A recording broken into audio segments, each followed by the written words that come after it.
અધ્યાય 16 શ્લોક 3 ઉત્સાહ, ક્ષમા, ધૈર્ય, પવિત્રતા, દ્વેષની ગેરહાજરી, અભિમાનની ગેરહાજરી આ દૈવી સંપતવાળા વ્યક્તિના છે. હે ભારત, આ 3 શ્લોકોમાં ભગવાને દૈવી સંપત્તિના 26 ગુણોનું વર્ણન કરીને આદર્શ માનવનું ચિત્ર આપ્યું છે. આ ગુણો અલગ અલગ નથી, તેઓ એકબીજાને પૂર્ણ કરે છે. ભગવાન શ્રી કૃષ્ણ હવે દૈવી સંપત્તિના બાકીના ગુણોનું વર્ણન કરે છે. આ ગુણો એવા મનુષ્યના વ્યક્તિત્વને તેજસ્વી, સંતુલિત અને આદર્શ બનાવે છે. 1. તેજ. અહીં તેજનો અર્થ માત્ર ચહેરાની કાંતિ કે શારીરિક આકર્ષણ નથી. આ તેજ એ આંતરિક આધ્યાત્મિક પ્રકાશ છે, જે મનુષ્યના સમગ્ર વ્યક્તિત્વમાંથી ઝળહળી ઉઠે છે. તેની બુદ્ધિની સ્પષ્ટતા, આંખોમાં દેખાતો આનંદ, તેના સ્વભાવમાંથી પ્રસરી આવતી શાંતિ અને દરેક કાર્યમાં દેખાતી સ્થિરતા, આ બધું મળીને તેના તેજને વ્યક્ત કરે છે. આવો મનુષ્ય અખૂટ ઉત્સાહ અને ઊર્જા સાથે સમાજની સેવા કરે છે અને એ સેવામાં જ પોતાના જીવનની પૂર્ણતા અનુભવે છે. 2.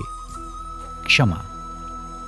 ક્ષમાનો અર્થ માત્ર બીજાના અપમાન કે દુઃખને સહન કરી લેવાનો નથી.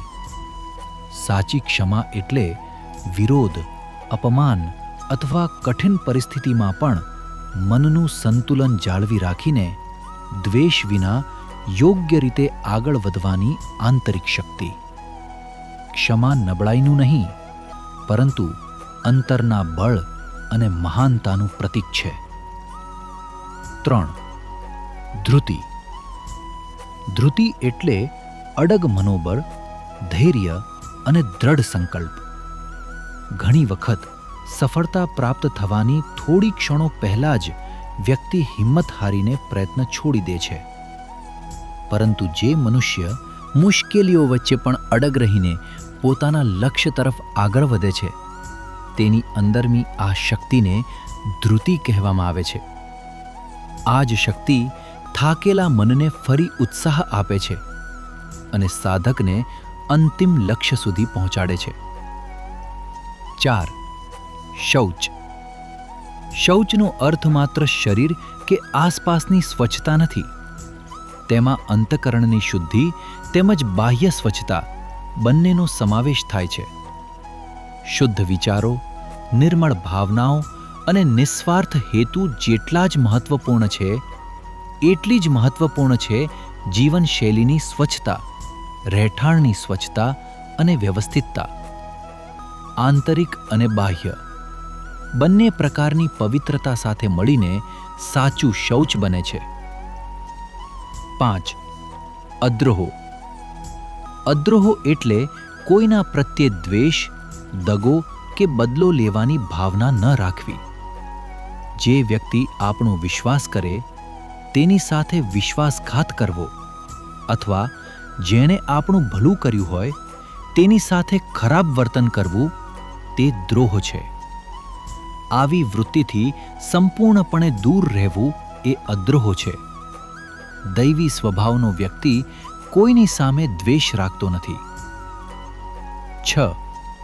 નાતિમાનિતા એટલે અતિશય અભિમાનનો અભાવ.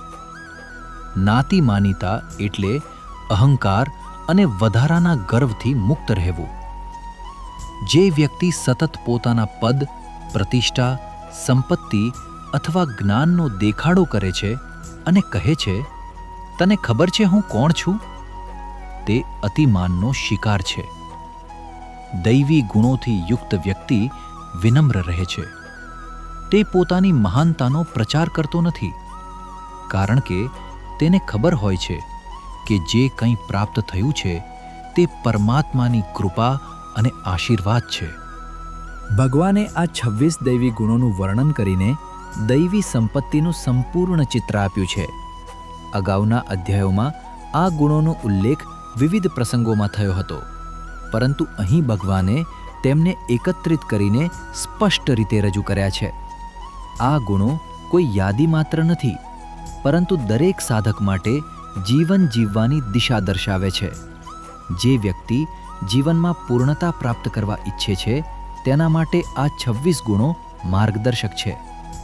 ભગવાન અર્જુનને કહે છે કે આ જ દૈવી સંપત્તિ છે જે વ્યક્તિને આધ્યાત્મિક ઉન્નતિ તરફ લઈ જાય છે અને તેને શ્રેષ્ઠ માનવ બનાવે છે.